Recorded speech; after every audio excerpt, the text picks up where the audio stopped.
Fling. I'm currently a Clark Atlanta student, a senior fashion merchandising major, and we are here with the Theo Tyson, who has a background in everything you can just think of.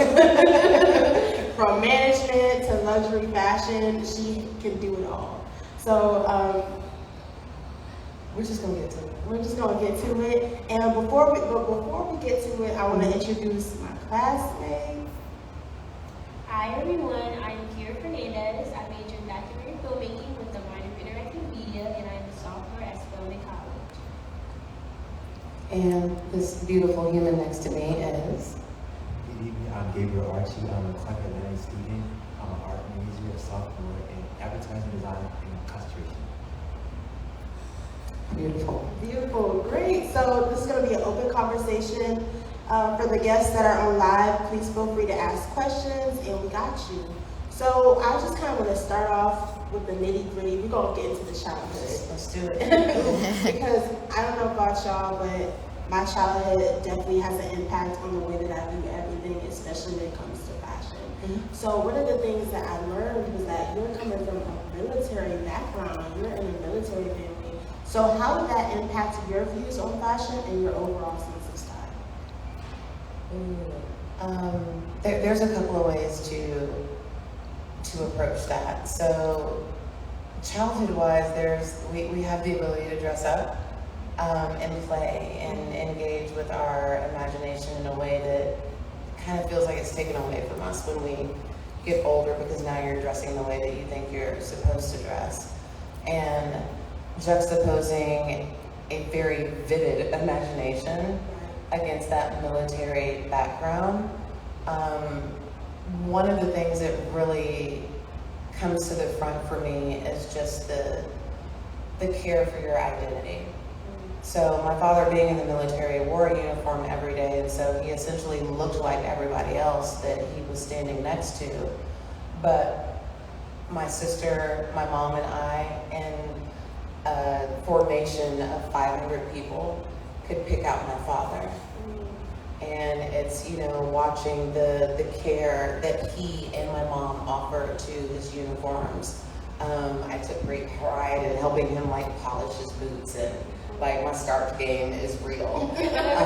So it was more about, and I think that might be the thing that helps me not lean into labels so heavily, or not have to, I'm wearing this, or lots of logos and things of that sort, because there is a certain point where it doesn't matter what you wear. It's always going to be about how you wear it and how you show up in it. I mean, we're sitting here, surrounded by Lala Thomas's work and these mug shots, and the way that we've made sure that there was dignity in those, because we knew that was what was going to happen. It's the same thing that you see in 19th century fashion photography. Right. They call it photography. I call it fashion photography. Of newly self-emancipated, formerly enslaved people putting on clothes to establish their identity. And that's what I saw my father do. And then my mom, working mostly in finance and in banking, I saw her dress the part. And I think that's something that we hear often is, you dress for the job that you want, not for the job that you have, dress for success, etc. We have to find the balance in doing that, but being our authentic selves and not performing something, unless it's something that we want to perform. Right. And I think, honestly, that's probably one of the biggest challenges for us as college students. We don't feel like we're in a place to sometimes be authentically ourselves. We're at a detriment because our careers haven't fully developed. You guys know what I mean? Yeah. And it can be very difficult to show up as yourself when it's being pushed that if we do completely show up fully authentically ourselves, sometimes we might miss that role, we might not get the job. So I was going to say, in what ways did you struggle when you were our age? Not too long ago. Thank you. Thank you. Thank you. You look good. It don't. In what ways, when you were in our positions, did you kind of struggle to develop your own identity while also battling societal norms? And how would you say you're still struggling to break free from heteronormative standards? That's a little question. I'm So sorry. we every time I get a chance to talk about the white cisgendered heteronormative patriarchy, I do. And it's something that unfortunately I don't know if in my lifetime I'll actually be able to not contend with it. But I think if I'm looking at myself now and thinking about myself perhaps 20 or so years ago, I was doing for others and not for me. I was looking externally for, some sort of validation that what I was doing was okay and was acceptable. And I want to pick up on what you said about not getting the job you want because you're not dressed the way that you're supposed to be, or you're not showing up in a way that makes someone feel comfortable. And there's a couple of different ways to respond to that.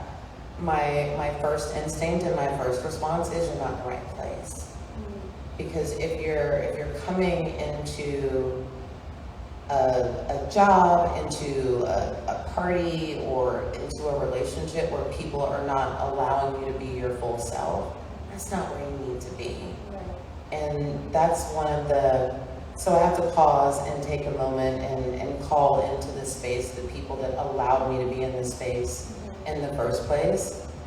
Makiba Dixon Hill, Ann Collins Smith, Andrea Barnwell Brownlee, former Curator of Education, Curator of Collections, and Director of the museum. They saw me for me, and the only reason they were able to do that is because I finally did it. So all of the mucking through your 20s essentially, and it's like, oh, that's cute, I should try it. As you kind of mature and matriculate through education and society and all of these things, you stop looking outside of yourself for what it is that you want and what it is that you need. Right. And again, I think I mentioned this in one of our earlier conversations today, is if you don't show up as authentically yourself, you're gonna have a job that you don't want. And that you're going to be in a space that is never going to accept you because you didn't even offer them the opportunity to be accepted, right? So it's, and in the latter part of your question in regards to, is it something I still struggle with? I still struggle with what to wear every day, but I don't struggle with who I am. Okay.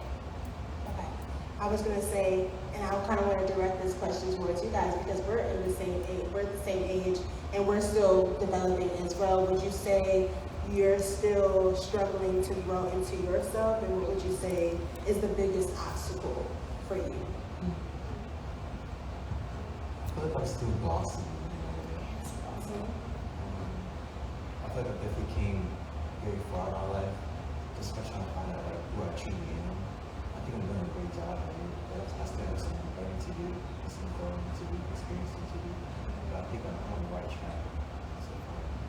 Absolutely. And I think part of that too is if you ever reach a point where you think that you're not still growing, you're done.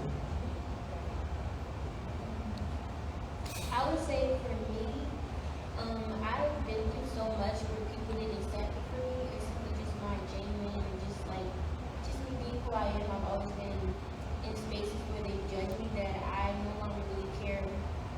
I just no longer really care, like, who comments on what I wear and stuff. I had to really raise myself, so I taught myself to believe, like, you don't need anyone's validation. Like, anyone who has an opinion, whether, if they like what you wear or they don't, it's just an opinion, like, just extra. So I really, trained myself to believe that I'm all I need and I'm all the worth and validation, and anyone else is just extra. So when it comes to workspaces, I am still trying to figure out how society is moving, simply because society be changing, and I just be having, it just be changing all the time, and I be trying to get into the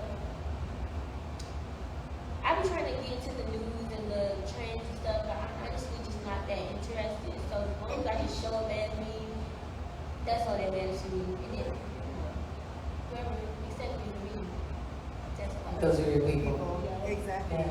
You know, I completely agree, and I want to say too, it's especially hard sometimes to fully ignore the opinions when we're in the age of social media, especially when we think about, you know, TikTok trends and how we are perceived, or how we are perceived, and then how we are expected to show up when. I also wanted to say when it comes to the elderly though, I will say I did have a hard time trying to explain myself. So I realized when I had to explain myself, especially in predominantly white spaces, I kind of got tired because I did dance for 6 years in predominantly white spaces. I went to a high school in predominantly white spaces.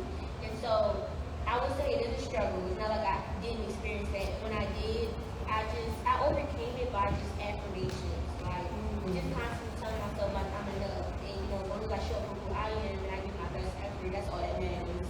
So Well, and again, that's internal. You're not looking for that external yeah. validation. I think I'm a long way with it because you know when you're younger, you know you have your own world and it's colorful, but then it starts to get dull once the real world starts to come in. So it's like it does become a habit. It's not. It does become a bad. That's what I'm trying to use. But you fight it. You gonna win. Absolutely. You gonna win. Absolutely. And Akira brings up a good point. Did you ever feel like in any part of your career, even now, did you ever feel like you had to prove yourself to someone? Absolutely. And why was that? Because it's the world. Because that's the world. Right. And again, it sounds a little bit contradictory where it's like, just show up for yourself and you'll be fine. But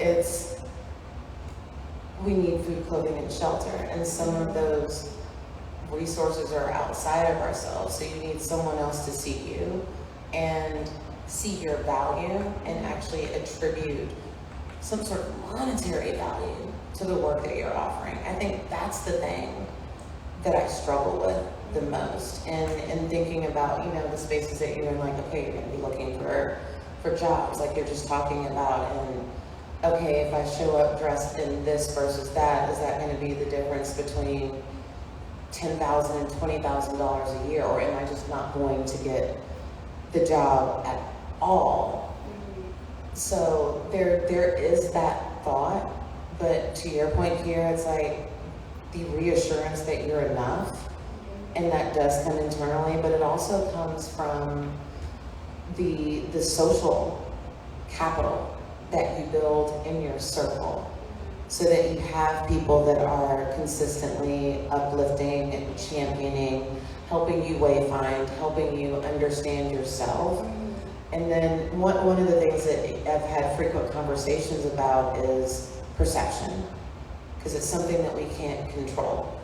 Yet we know perception is reality, but there should be only one reality, as there should be only one truth. That's just not the way it is. Exactly. So there are those times where, you know, I perhaps self-fashioned that day in a way that I'm like, that probably wasn't a good look for this meeting. Or are they going to think this? I remember one day I was working on installation at the Isabella Stewart Gardner Museum, home of the very famous or infamous heist, Right. if you would have it. And I wore my Virgil Abloh artwork missing hoodie. Oblivious, just like I'm installing, like there's dust, like you saw that today when we went to the other museum. Like, you know, when you're installing things, like you just need to be comfortable, and you need to be able to crawl. Easy work clothes, you need pockets, and all of those things. And I remember walking into the museum and everyone doing this. So there are those moments where I'm like, I got it wrong. Yeah. But I got it wrong right. Right. And I got it wrong right because it was authentic to me. Right. And there is that moment where you have to, and I mean, we talked about, you know, younger, older, professional, student, etc. But you see and experience this at any point in your life. If there is anybody that is not willing to see, accept, and engage your authentic self, those are not your people. Right. So I found my people at SCAD Fash. I found my people here at Spelman College Museum of Fine Art. And I'm finding my people now at the MFA Boston. Right. So, and again, the idea of where do I belong? That's up to you. Right. Where do you want to be? Right. I think you bring up a good point as well, because, you know, we often hear even like home is where the heart is. You know, if our heart's not in it, then it's, like you said, exactly where we shouldn't be. And we can make a place that's comfortable for us and other people anywhere. It's just a matter of if we're willing to do it, as well as our comfortability within ourselves. And that's where I kind of want to get into like self-love and what that looks like within fashion. So in a recent article, you referred to Bell Hooks' book, All About Love. She did her research, y'all. And you stated, the book explores the many ways we have learned, misconstrued, misunderstood, and belabored love. So in what ways would you say you had to unlearn what you thought fashion was to help you define it for yourself? That's a great question. Thank you. That's a great question.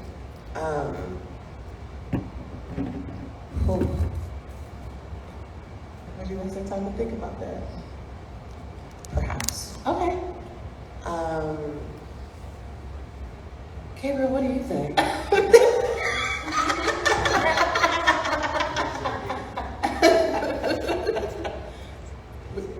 So, in a recent article that our special guest has done, she quotes Bell Hooks, All About Love. I highly recommend this book. She says, the book explores the many ways we have learned, misconstrued, misunderstood, and belabored love. And my question was to her, how have you unlearned the ways in which you thought fashion looked like, and how have you helped to define it for yourself? I definitely say that I feel that fashion has been like predominantly white. Mm-hmm.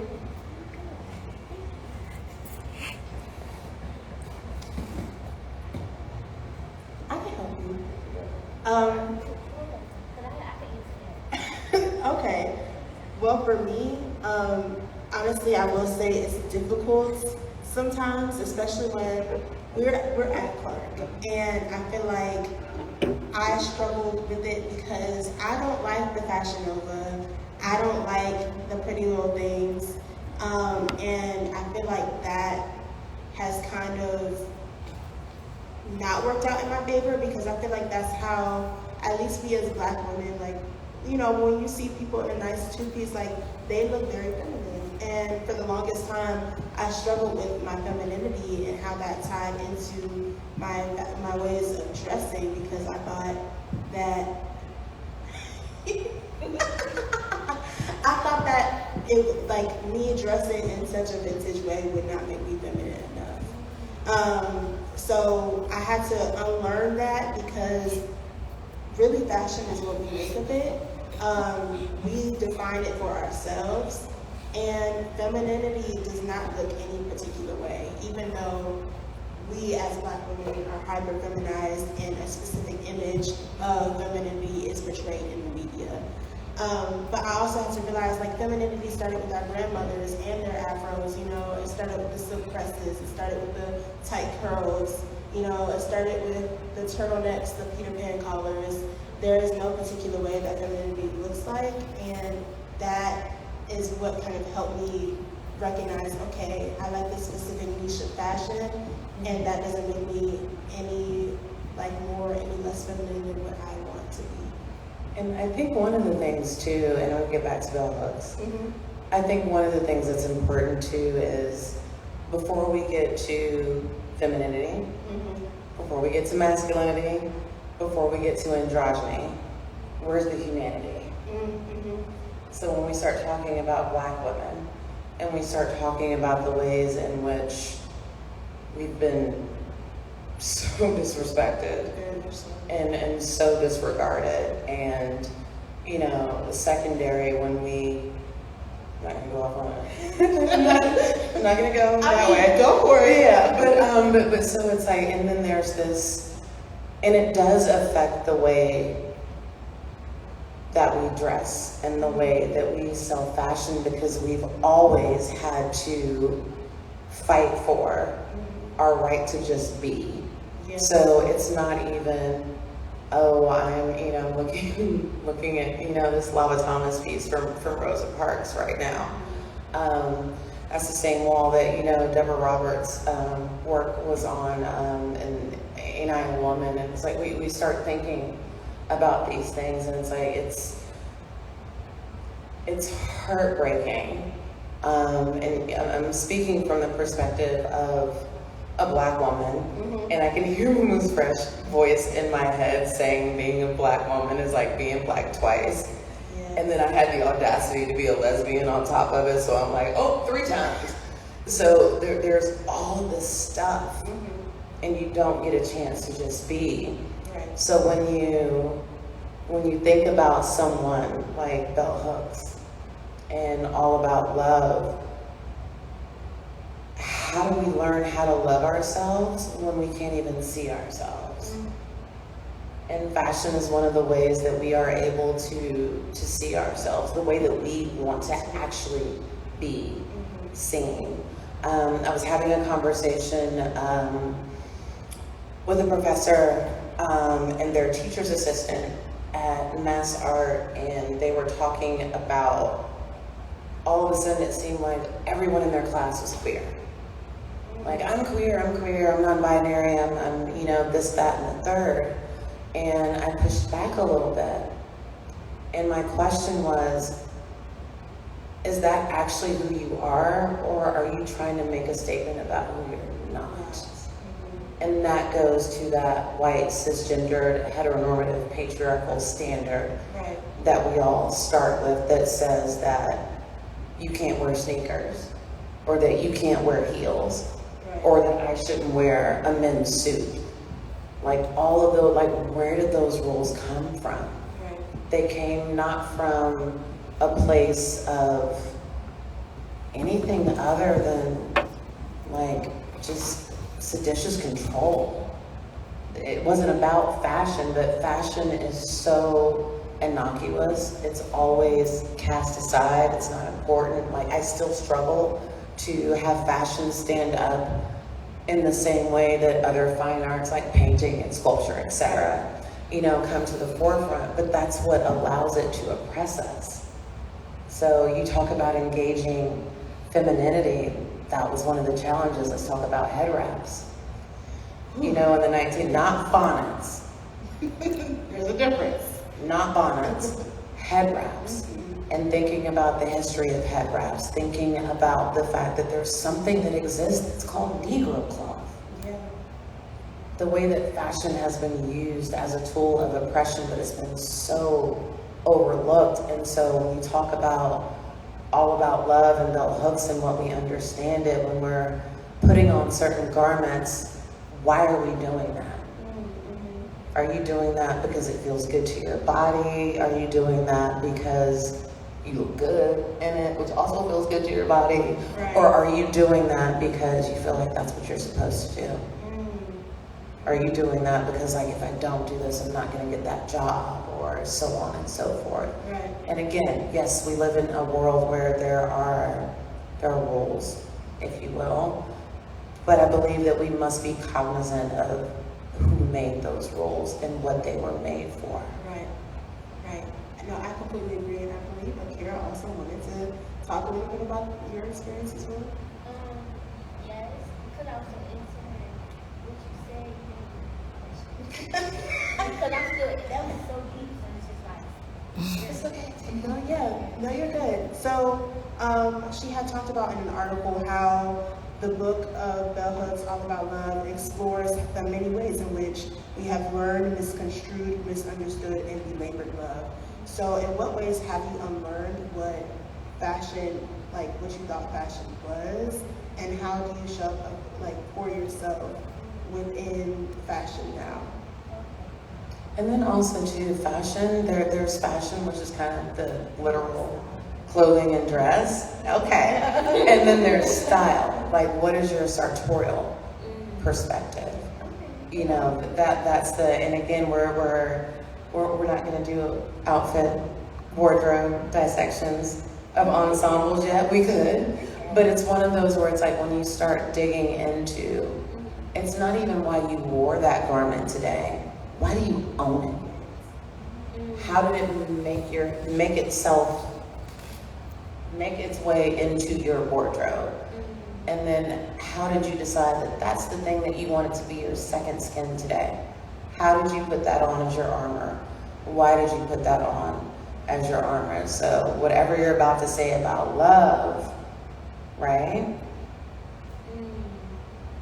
For me, I would say what I unlearned about fashion is, from my perception, I believe, although society does make fashion a gender, I believe that fashion isn't a gender for me. However, I don't want to say this to, I'm a little bit lenient when I say that because I don't want to disregard the history of fashion and how, some people may wear it. But I changed my perception of fashion when it came to gender rules simply because I love wearing masculine things.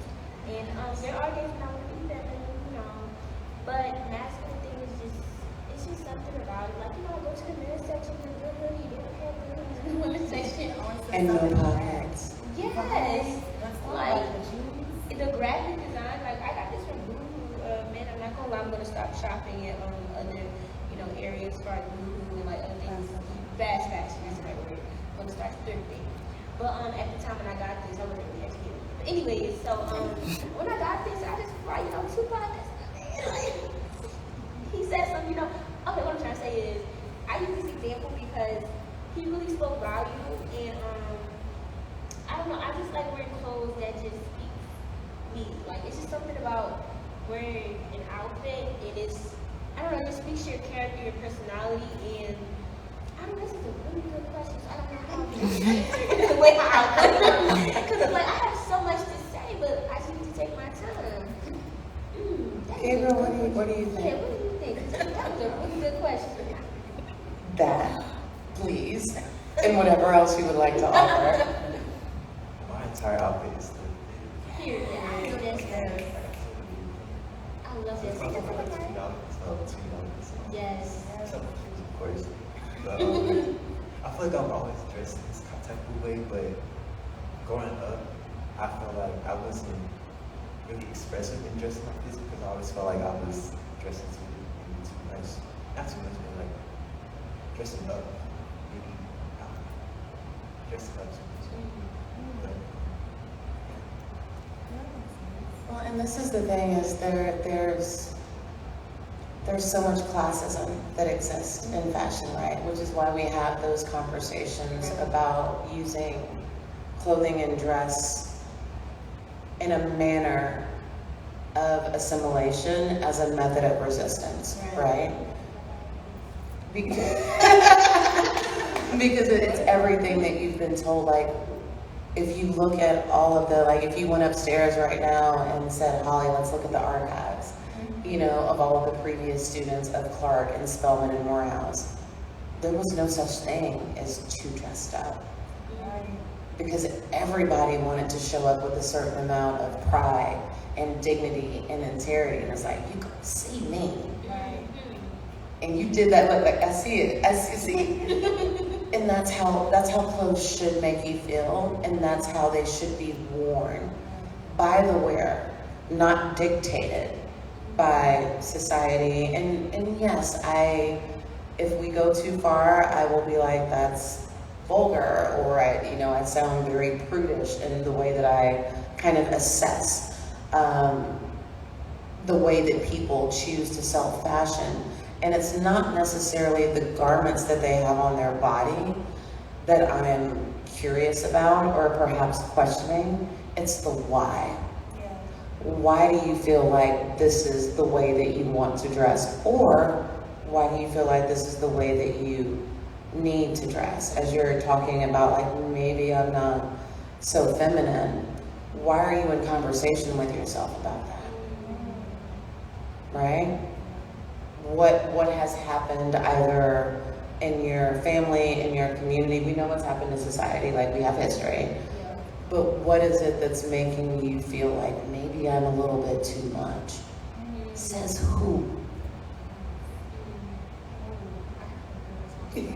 I was gonna say too, I feel like sometimes, like at an HBCU especially at Clark, we always feel the need to, okay, if we're not wearing a fit, you might as well just like not go on prom What is a night. fit? Exactly. What the fit is. But we do, we do. And even that is a problem, because when somebody is trying to just simply express themselves and they don't meet the standards that, like, I'll just say it, that, the AUC can sometimes put out, it's just like, that person can't dress, Do you guys ever feel those pressures to consistently look good because you're worried about how others will perceive you? I would say definitely. I definitely agree with you saying. And tell me if this is making you too vulnerable. Does it hurt a little bit? A little bit. Yeah. That's deep. For me, with my experience, I'm not gonna lie, because overcame looking for other people's validation.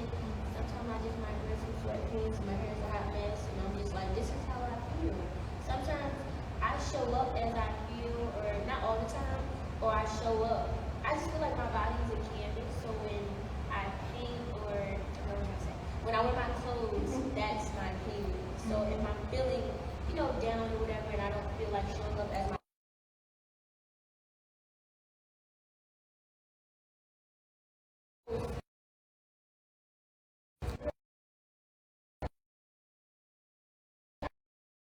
to play, like, you know the assignment. Yeah.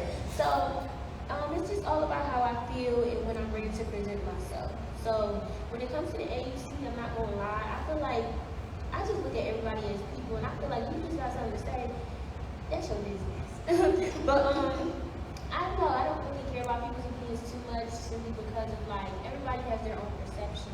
So I feel like, that person may say, oh, I love your sweater, another person may say, oh, I don't like your sweater. Everybody has a different perception on the world, so like, who am I to judge? And it's like, yeah, exactly. So it's like everybody just got something to say. But as long as I'm in my, as long as I'm at peace with myself, that's all that matters.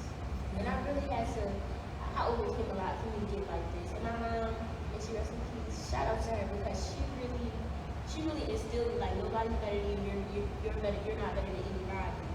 So I really always took that saying with me and always carried it through life. So that's how I move through life. Thank you for sharing that. Now she caught me. So I ask one as a question.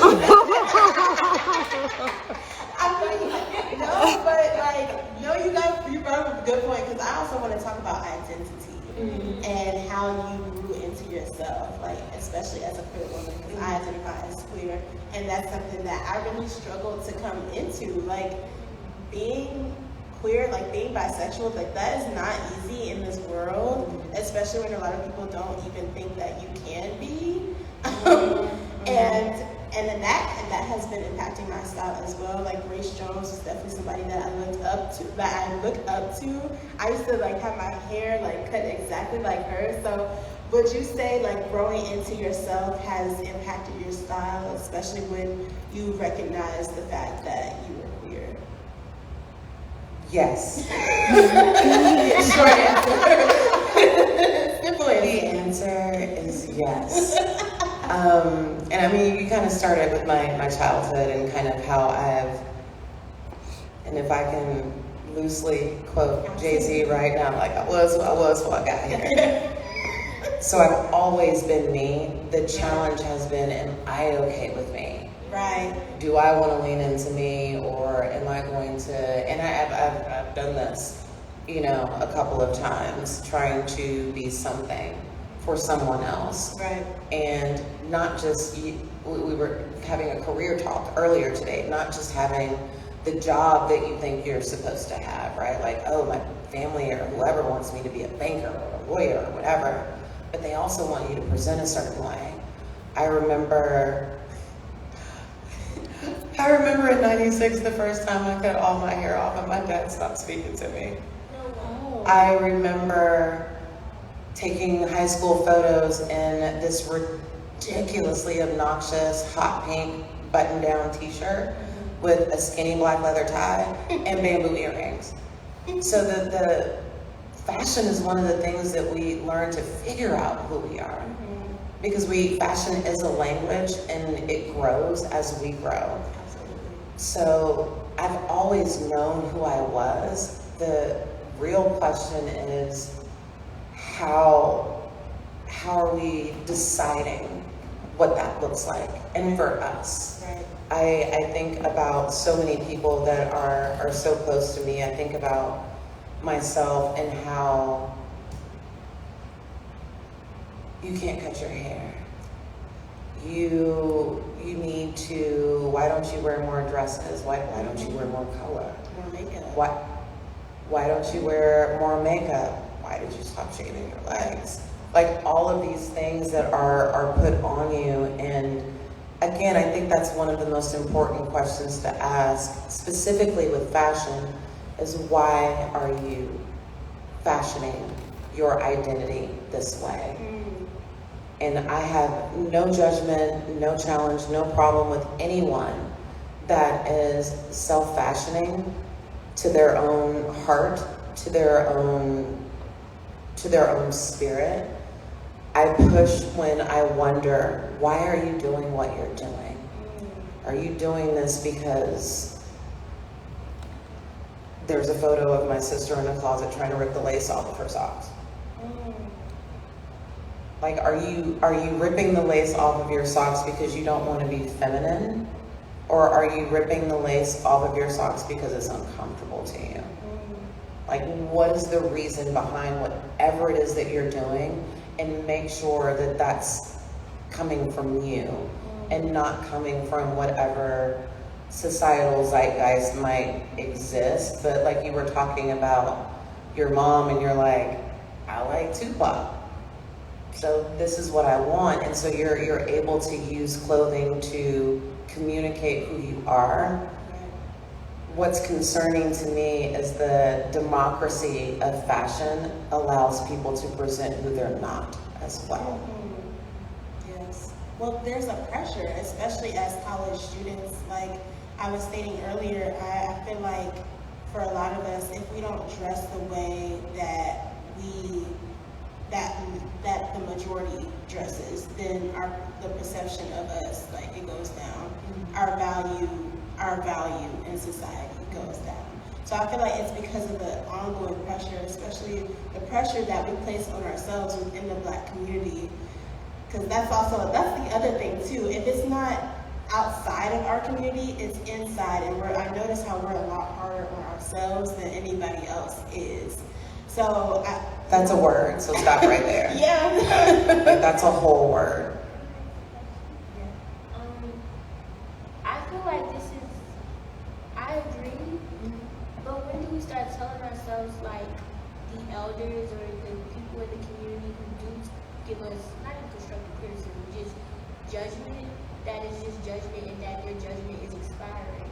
You know, so when you tell yourself, like, okay, it's 2022, like, this person may be a certain age and they're telling you, oh, you have to wear 100% all black, or like the bus conversation. And it's like, if we somewhat know that, I know that sometimes it could be a battle within ourselves to ask ourselves, are they right? But it's like, we're young, we have so much to offer, and we can change the world. Like, we have so much power that I feel like we just sometimes forget. So I feel like maybe that's something we just may have to reassure ourselves. But I know it's easier said than done. And I think the question to what you offer is a really good point.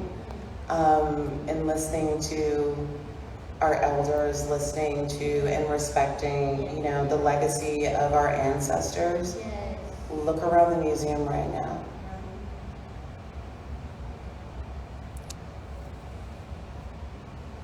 So think about, do I still need to listen to my mama? Yes, I do. It doesn't mean I don't have something to offer. That doesn't mean I don't have my own thoughts, opinions, ideas. They have something to offer too.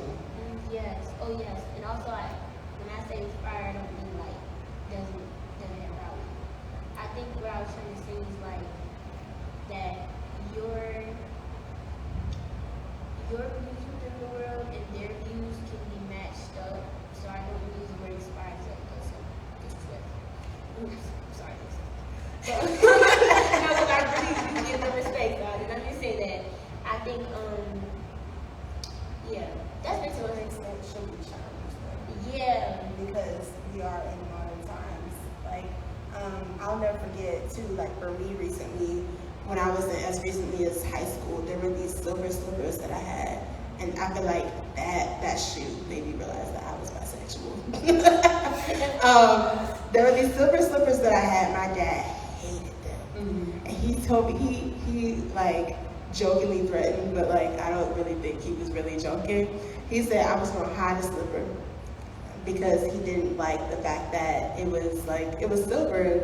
It wasn't really traditional. But I had to challenge him on what his view of fashion was because that's ever so changing. So to a certain extent as well, like how do we also, while listening to the wisdom of our elders, how do we also challenge their older perceptions of what fashion is, acknowledging the fact that fashion is, subjective and it's always changing. Let's start with the language of older perceptions. And let's think about hindsight. Right. And think about how we live and exist in this present moment. Because again, let's look around the museum. What folks are wearing in these images are not necessarily what their ancestors would have worn or approved of. And we're not going to get into the weeds about respectability politics, but there was a care for how we presented ourselves.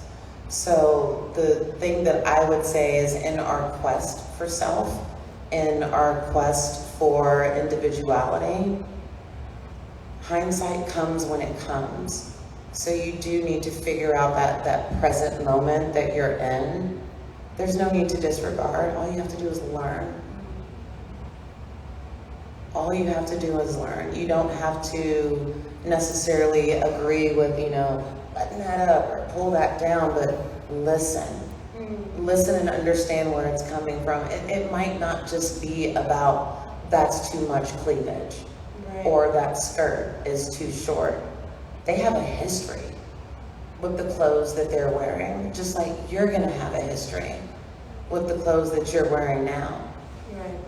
So we have to figure out, we don't have to, it would be great if we could figure out how to be more present as well as being more respectful of the past, because that's what we live in. Right. Like everything, like we can't talk about white heteronormative patriarchy without talking about the past. Right. And let's be very honest about where we're sitting right now. Like this museum was founded by 2 white lesbian women. That's a history. Right. So when we look at that photo that's constantly circulating of those 4 gorgeous women on the steps of the Atlanta University, our fashion was their fashion because we were the seamstresses. Right. For them. We were the dressmakers. We were the tailors. So part of this is an ownership, like not seeing it outside of ourselves and not seeing what our mothers, aunts, uncles, grandmothers, grandfathers were like. That's not me. I don't wear a suit every day. Like I'm not gonna corset myself every day. Right. But what you are going to do is dress yourself every day. And what you are going to do is cue music at the most appropriate time possible, because it's a melody to carry, right? So like, what's your song? And to add on to that, I was gonna ask, like, have you figured out your song? And then in what ways does it impact your curating? good question. Thank you. My song is a constant remix. It is a constant remix. I'm good. I'm good. I feel like I can hear my partner's voice in my head right now, like, say this, and I'm like, I'm not gonna say that. I've learned to be, and who I am is the child of Theodore and Omega Tyson. I am both of them. They are as gender male and female. They are feminine and masculine. They are both in neither. And not only do I embody every ounce of their DNA, it's everyone that came before them, the West African warrior women. I take all of that in. And in regards to fashion is fleeting, style is forever, this is about so much more than style. So much more than style. This is about reclamation. It's about affirmation. So whether it's a men's suit and a women's shirt and shoes, or vice versa, or all this or all that, first of all, who decided that? Grown men in the 18th and 19th century wore gowns. Heels. And then how are those decisions made? Like, a lot of them, I'm not going to go into the Negro cloth tangent, but there's a history of breaching when it comes to young men. Like, they wore gowns until they got to a certain age, and that's when they were able to wear pants. So this control that clothing has offered us. My style may change again in my next decade, but what won't change is how I show up in those clothes. Well, do we have any questions, by the way, in the chat? Not yet, but you can ask for them. Okay, well, the audience that's watching from Instagram, please feel free to put any questions in the chat. We're here to answer them, and thank you guys for continuing to watch our conversation. Yes, I was going to say, are there any questions that you all wanted to add? Or, Gabriel? Oh, we have a question in the audience. From the audience. I'm curious, just because you're here at the museum in front of these portraits of women from the Montgomery bus boycott. And we know that the women knew when the arrests were coming and dressed up to be arrested. So I was just curious of any of your thoughts about that moment, or the politics of respectability from civil rights, and what lessons we can take from that time. I think that's a good question. Thank you. And I'm staring at Rosa Parks right behind you. And the little known history of Rosa Parks is she was a seamstress. She was a dressmaker. She made the dress that she was wearing when she sat at the back of the bus. Like, the many myriad ways that Black women have used fashion as a means of not just identity, but activism, fundraising, caretaking, revenue streaming, if that's a phrase. But there is, I was doing a tour of the Obama portraits at the MFA, which Liz, of course. And a woman asked me, she was like, but Michelle Obama's always smiling. Why isn't she smiling in this photo? Dignity, right? So when you talk about the way that fashion showed up in civil rights, it's like, I know I'm going to be arrested. I know that there may be a photo of me made or taken at this particular march, sit-in, whatever it is. How are you going to show up? Because what we don't want to do is give them yet one more opportunity to be like, told you they don't know how to act. They don't belong here. We think about Harriet Tubman, the movie came out a couple years ago. It's Pandemic Buzz. That movie came out a couple of years ago. One of the pivotal moments in that movie is now that you are not enslaved, what does that look like? That was the first order of business, right? Is let's get you some new clothes, like the emperor's new clothes, like all of these stories in any good movie that you can think of has a makeover scene in it. Yeah.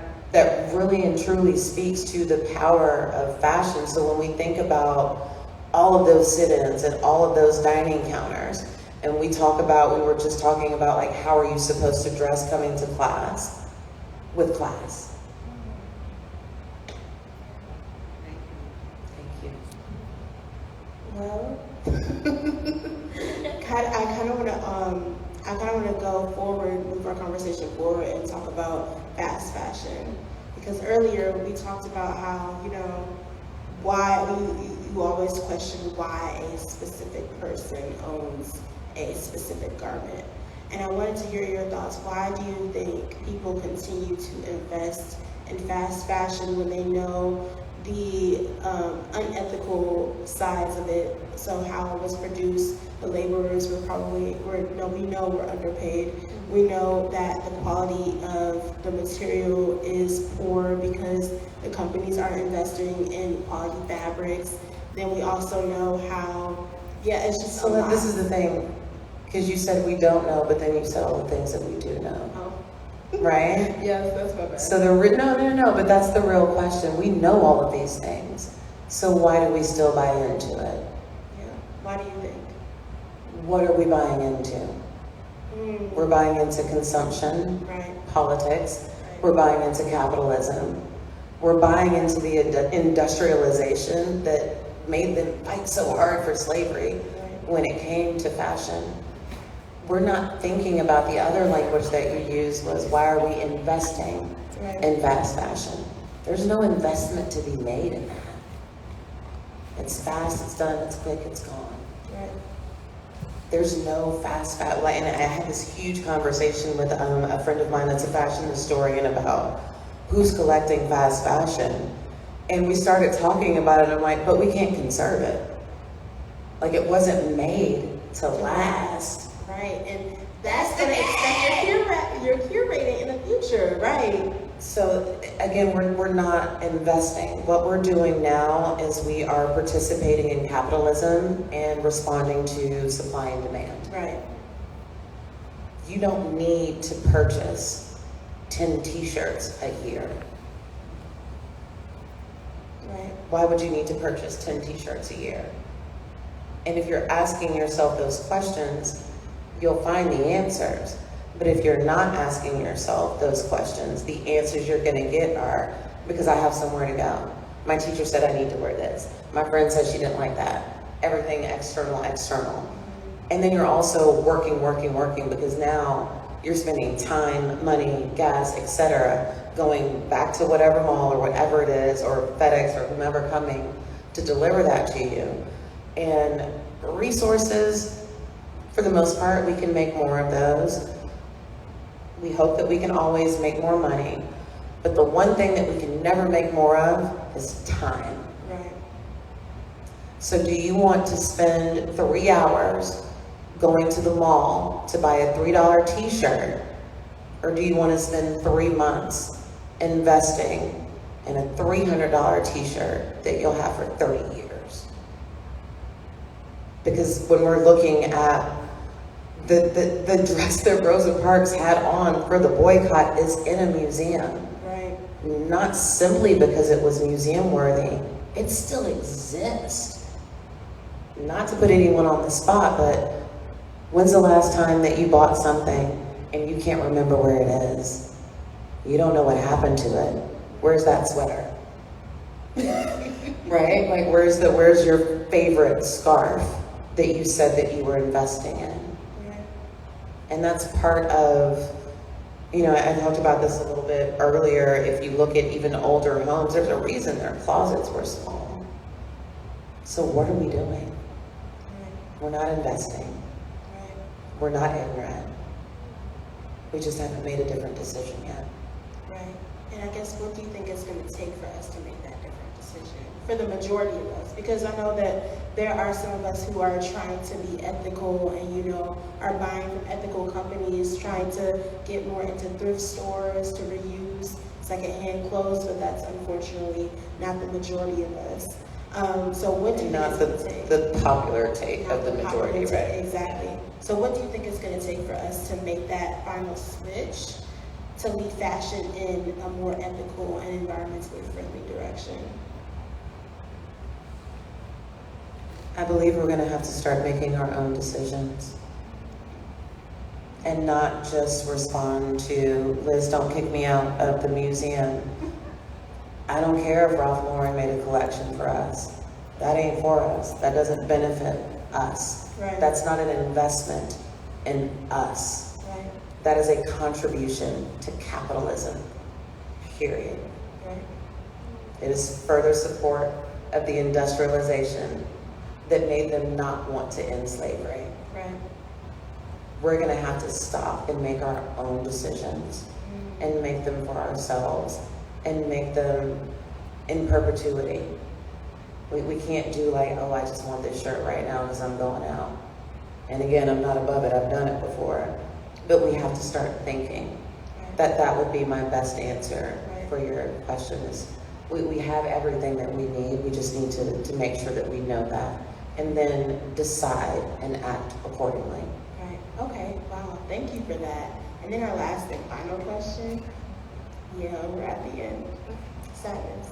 I was gonna say, if you could go back and tell yourself when you were in college something about your identity or your fashion sense, or your sense of style, I should say, or just even about fashion as a whole, what would it be?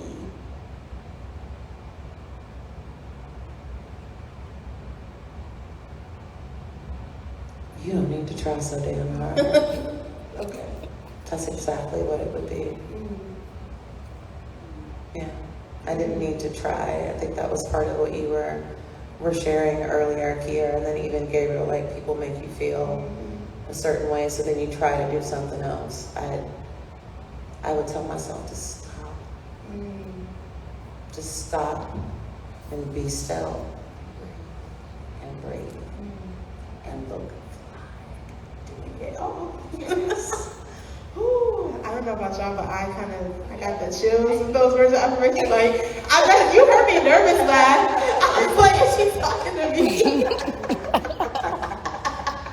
No, I had to nervous laugh because I think, I don't know, especially since we're all students, that's something that we definitely need to hear. We're at a predicament. Like I said, we don't know what's going to happen next.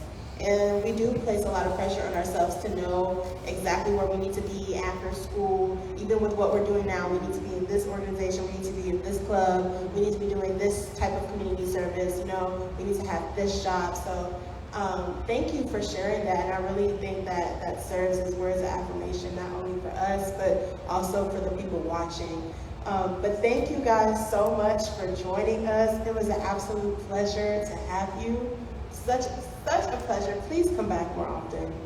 Please. The infamous words of Ice Cube. Today was a good day. And I hope you all have a great night. Thank you so much. Thank you, Grayson. Did you press that?